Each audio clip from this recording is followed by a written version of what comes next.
when Drew got hit, not a lot of people noticed, but Drew almost died in that game. Should teams and their front offices even bother with a defensive-minded coach? Welcome to another episode of The Inside Rip. Today's guest, former Super Bowl champ Damien Woody. We went down memory lane with Damien and his playing time with Tom Brady's success, and the potential success of some of these young quarterbacks in the league today. And don't forget, if you like this episode, please like and subscribe and leave some comments down below. Without further ado, our interview with Damien Woody. Damien, so we'll get to it. One thing about this space is that the hobby, right? Offensive linemen, they get no love. That's the true. Biggest chase, yeah, he's like, I know, right? The biggest chases, though, in this space that people look to collect are really quarterbacks and wide receivers. You and I both know, as you just confirmed, offensive linemen also get no love in the sport itself either. My question to you is, do you think it will ever change? Yes, I do. And I actually think we're going through that now, to be honest with you. I think as football fans become smarter, more engaged with the sport, they're understanding what really matters in the game of football. And for such a long time, we've always always glorified quarterbacks, wide receivers, running backs, and rightfully so. They're the glamour positions. But what people are starting to realize now is the teams that are playing at the end of the season usually have they're really good in the trenches. And so people are catching up to that. And now there's like a thirst of knowledge that people have, like wanting to know more about offensive line play, specific players, why is this happening in the game and why is that happening? And a lot of that is just predicated on the trenches. And so for a guy like me, it's great because I can teach people exactly what they're looking at, what's going on, and why this team is playing in February as opposed to some other teams. That's an interesting point because I was almost expecting you to say no, but the fact that you're saying yes, like when did that happen? When did you really see people taking offensive linemen more seriously? I would say it happened like really recently because what we're seeing is a little trend in the league where the running game is starting to have like a renaissance now where you got to be able to run the football. And I always say the game of football, things goes in cycles. Like when we changed the rules, the passing game just went to another level and it's a passing league and it still is a passing league. But now I think the running game has really come back in vogue. You're starting to see some high-end running backs, guys like Christian McCaffrey, Bijan Robinson. A lot of these guys are showing like you can have a top dog that's have a real big impact on games. And so as those guys evolve, you start to see like what really matters is the guys that are playing in front of them, the offensive linemen who are help paving the way for those guys' success. We're going to go back to September 23rd, 2001. Were you playing in the game when the infamous Drew Bledsoe injury happened? And then they threw that Michigan guy in? Oh, yeah. I was there. It was against the New York Jets. We're playing at home, and Drew, was scrambling outside the pocket. And he just got absolutely mollywopped by Mo Lewis at the time. I actually got hurt in that game. And so I was in the locker room. And so when Drew got hit, not a lot of people noticed, but Drew almost died in that game because the hit was so impactful. His chest cavity started filling up with blood. And so out goes Drew Bledsoe, in comes Tom Brady. And, listen, the story about Tom is Tom came into the league as a fourth-string quarterback. And so he worked his way up, eventually becoming the backup. And then when that hit happened, that ushered in the Tom Brady era and as far as the history of the National Football League. You were in the locker room, so you didn't even see him probably take the field as you were nursing an injury. But at that time, did you recall, like, man, okay, Tom's going in. This is going to be his time where you're like, man, that's the end of our season. Yeah, I mean, listen, man. Listen, I think a lot of people knew, like, Tom, his work ethic was remarkable. He had a lot of drive, but no one knew. Like anyone who would say, "Oh, I knew that Brady was going to be this," they're lying. They're kidding to themselves. Like Tom didn't become just like an international sensation overnight. During that year, he was really helped along by it was our defense and the way we were able to run the ball. And Tom just got better and better as the season went along. But there was a process that helped Tom develop. Obviously, being coached by Bill Belichick and that whole staff, and he just got better and better and better, and obviously culminated in us winning the Super Bowl against the greatest show on turf, the St. Louis Rams at that time. How many penalties do you remember as an offensive lineman getting? I think this is like do you remember all of them? Oh, there's no such thing as a penalty. People always say all you guys hold. What hold? I don't see any holding. I don't see anything. Even if you show me on film, that's not a penalty. What are you talking about? So, I tell people all the time, listen, this is how crazy the job of an offensive lineman is. We could play 65 plays in a game. If I give up one sack, then people will say I had a bad game. Think about that. Out of all these plays, if I give up one sack to a guy that is a better athlete than me, then I've had a bad game. So that just shows you how underappreciated us linemen are, Serena. Say it louder for the people in the back, Dave. Oh, I will definitely scream it from the mountaintops. Like, we are so underappreciated, but we're getting our just due now. I can tell you that. All right, as someone who was underappreciated to everyone else, but maybe appreciated by Tom, what was the best gift he gave the offensive lineman? Oh, I mean, what was it like? I think it was like a trip anywhere around the world.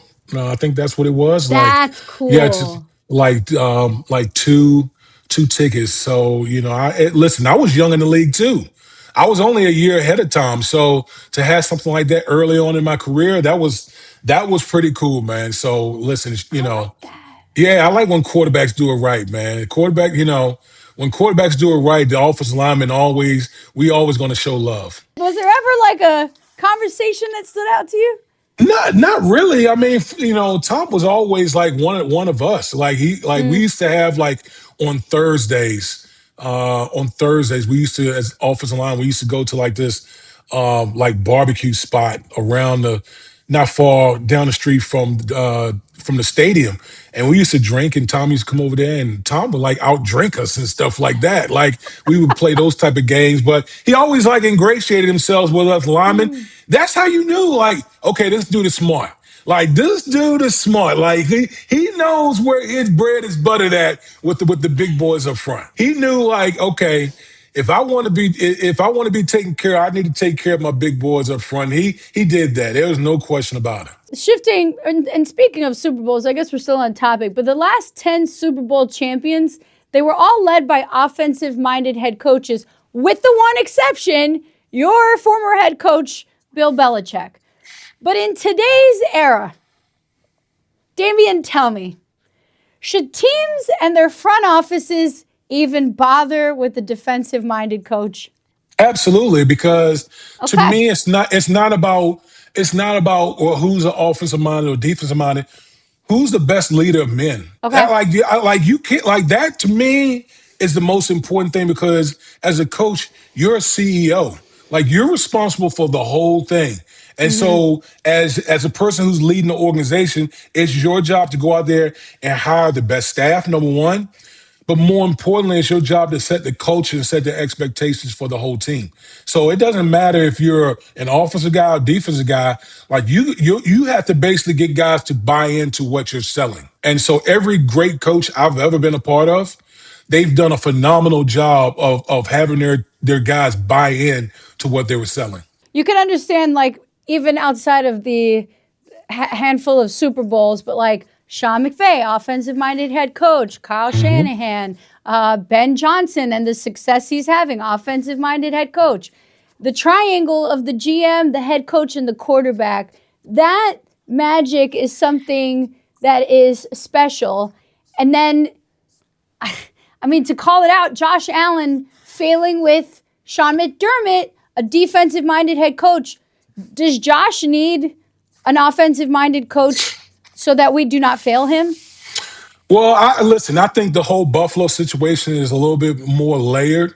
I thought Sean McDermott did a heck of a job, but sometimes you can reach a certain ceiling with a guy, and you might need another guy to get you over the top. Prime example of that. There's a couple examples, like Andy Reid in Philadelphia for all those years, could never break through and win one. And then obviously he leaves and goes to Kansas City, and he obviously had a dynasty. Tony Dungy was another guy that his time in Tampa Bay, he couldn't break through. Then he gets fired, and then John Gruden comes through and breaks through. And so when I look at Sean McDermott, I just think that, he did a phenomenal job in Buffalo. He changed the culture, but now they just need another voice, and probably that voice is going to be an offensive guy. Because most of the times, with these owners, when you dismiss a coach, you tend to go the other way. And so Sean McDermott, obviously his background is defense. And so when you got a coach, a quarterback in Josh Allen, you're probably going to get an offensive-minded coach to pair with the quarterback, and let's see if that pairing gets you over the top. If he doesn't win a Super Bowl, do we fail Josh Allen as like the greatest what if? Yeah, I mean, listen, Josh Allen plays into that as well because he didn't have the greatest game, against the Denver Broncos. But I will say this, like when I was talking about Buffalo, some of it is on roster construction because I look at Buffalo's roster. It's not the greatest of rosters. And so, yes, you're going to have a fresh voice, probably an offensive-minded voice. But also, I think the front office has to do a better job of talent acquisition to help out the quarterback, and hopefully that'll get them over the hump. Justin Herbert is someone in the card market whose prices have stagnated because of his play on the field. Has also been stagnant. Mike McDaniel's reportedly joining the Chargers as their OC. Herbert collectors want to know, is this a move that could help change Herbert's career? I love this, Mike McDaniel. I think this is one of the best hires so far. Like to get Mike McDaniel is a brilliant offensive mind, brilliant.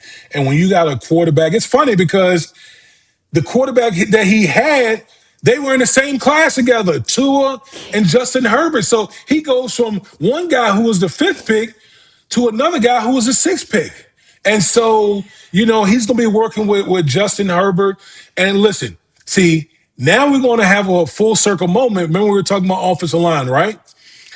Big part of why Justin Herbert didn't advance further was because he was beat up because two of his best players were out this year. His left tackle, Rashawn Slater, tore his patella tendon in the preseason. And then his other tackle, who's a Pro Bowler, Joe Alt, had a ankle injury. He was out. So two of their best players being out, they're going to get those guys back to go along with Mike McDaniel. Now we're going to be talking about I think we're going to be talking about Justin Herbert in a different light moving forward. From a card market perspective, I want to look at some young quarterbacks with early playoff exits, starting with CJ Stroud. Oh, boy. Yeah. Oh, boy. What an exit he had. Yes. Is he going to get a resurgence? Well, listen, I will say this. I think CJ Stroud is a very talented guy, very talented quarterback. We've seen that obviously in his rookie year. I think, in the broadcast of the game, this past game, I thought Troy Aikman said something very poignant. He said that CJ Stroud seems like he's chasing his rookie year. And sometimes you can press and, you're trying to chase after something that's not there instead of just evolving and trying to get better. I think this is going to be a huge year. Next season is going to be a huge year for him.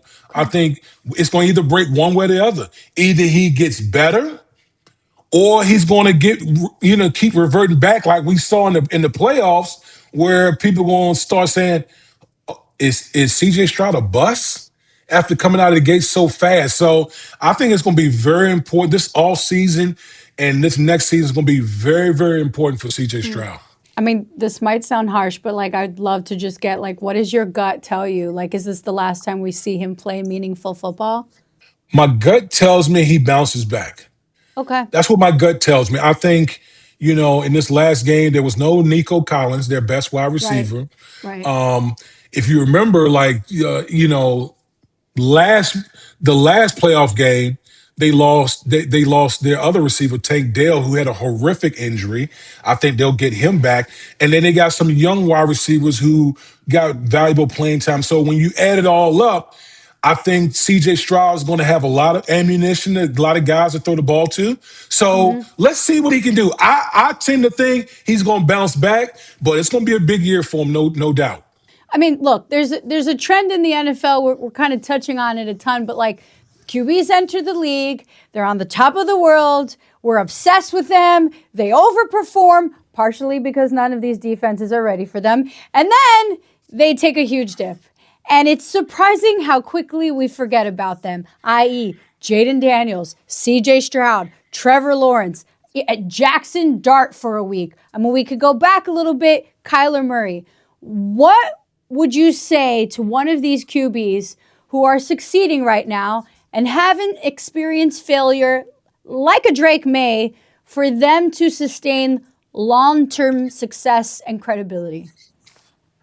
Yeah, listen, I think that a lot of success has to do with your surroundings. The reason I feel like Drake May had the type of success he did this year was because of the hire of Mike Vrabel and Josh McDaniels being his offensive coordinator. Think about it. Josh McDaniels is part of the Patriots dynasty with Tom Brady. And so imagine getting that type of coaching, that type of tutelage, and he made the jump that he's made where he could possibly be the league MVP this year. So some of these guys, I just tell them, look, number one thing is just continue to work on your craft in the offseason. Continue to get better at the fundamentals, the little things that make you successful. Obviously, you got to stay healthy and stay on the field. But more than anything, a lot of this just have to do with what I call your infrastructure, your coaching, and your organization. Those guys got to do whatever they have to do to put the piece around these young men to give them a chance to be successful. You know, it's funny because the opposite of this are guys like Sam Darnold, who had a very uphill battle since getting drafted by the Jets. A lot of people say, you got to give a QB at least 3 years to be able to assess their potential. It was in his 7th year with the Vikings when he started playing winning football. Help us make sense of this. Like, do teams in need of quarterbacks need to expand their search for guys like him? Is he an outlier? No, he's not an outlier. Here's what I will say. First of all, guys develop at different rates. Not Okay. everyone's Yeah. going to come into the league and just become these stars. You know, the even Jaden Daniel came in the league, lit it on fire last year, and he regressed this year. A lot of it had to do with injuries. And so with a guy like Sam, I saw Sam up close and personal. He was drafted by the Jets. The dude is uber talented. The Yeah. problem was the organization failed him. And so think about it. He goes from the Jets, then he goes like Cleveland or Carolina. Think about Yeah, all those, Carolina, yeah. like he had Carolina, and then all of a sudden he shows up in Minneapolis, in Minnesota with Kevin O'Connell, and we know Kevin O'Connell is one of the best play callers and offensive minds that's in the National Football League, and then he starts to thrive. Okay, he starts to thrive. Then he goes to Seattle, where he has Clint Kubiak, who's a 49, who's a Kyle Shanahan disciple. Okay, they link up, and now he's having success again. So again, a lot of it is some guys are late bloomers, and then just getting with the right team and right organization. So I'll end with this. The Raiders have the number 1 pick in the draft. If you are the number 1 prospect, go Hoosiers. Are you dreading this or are you excited? Well, I mean, listen, if you're a competitor, you're embracing this. You're embracing like I have an opportunity to help turn around a historic franchise because the Raiders are one of the historic franchises that we have in this league. They've, listen, we know Mark Davis, the owner, and he's empowered Tom Brady to be a critical decision maker, and so they got to get the infrastructure right. It has to Yeah. start with the coach. You got to get the coach. Their roster needs a lot of work. It needs a lot of work. They have arguably the worst roster in the league. And more than likely, they're going to draft Fernando Mendoza number 1. Because everything starts with the quarterback, but they need pieces. They got a Yeah. couple pieces on offense. Okay, they got the running back Yep. Genty, who they drafted last year, and then Brock Bowers, Brock the Bowers. Yep. all world tight end. So they got two critical pieces on offense, but they just need to they need to draft him, and more importantly, get an infrastructure around a young man so he has a chance to be successful. I would like to emphasize the we and the hobby. I gave you a card. I just want to get your thoughts. You opened it, but it was a Magic Johnson 2024 Prism Auto. Yep. I asked you before we did this interview your favorite player of all time, favorite athlete, and you said Magic. Want to get your thoughts on the player and what. I mean, I was like, oh, an offensive lineman picking Magic Johnson. Like, let me hear it. Yeah, I mean, my basketball is my favorite sport. I love football. I love everything the game has done for me and my family, but I've always loved basketball has always been number one. And so as a kid growing up in, rural Virginia, I grew up on Showtime Lakers. So I grew Yeah. up watching Magic, watching the rivalry between Magic and Bird, and it's just something special watching those Lakers team. And so for me, Magic has always been my favorite athlete. And so when you asked me that question, I was like, there was no hesitation. It's like Magic. Magic's my guy. And then when I get this package and I'm looking, I'm like, I'm asking my wife, I'm like, well, I don't even, who is this from? And then I open it up and I look at it and I'm like, oh my God. And my wife looks at it and she's like, oh my God, like, this, it's even my wife knows Magic Johnson can do no wrong in my eyes. Like, Magic is my guy. It's And, your and wife so and to see, Magic. yes, it's And then the absolutely. kids. And then the kids, the packing order. And so to get that in the mail and to see that was just it literally made my day, and I'm eternally thankful for the gift that you send. Like, I'm going to prop it up in my office around some of my Yes. other space. So, if we do this again at some point, I will make sure to show it off because it's that important to me. I love it. Did you collect cards? I'm sure you have a ton of jerseys and memorabilia, but collecting Yeah, cards? yes. I was definitely a car collector growing That's up, cool.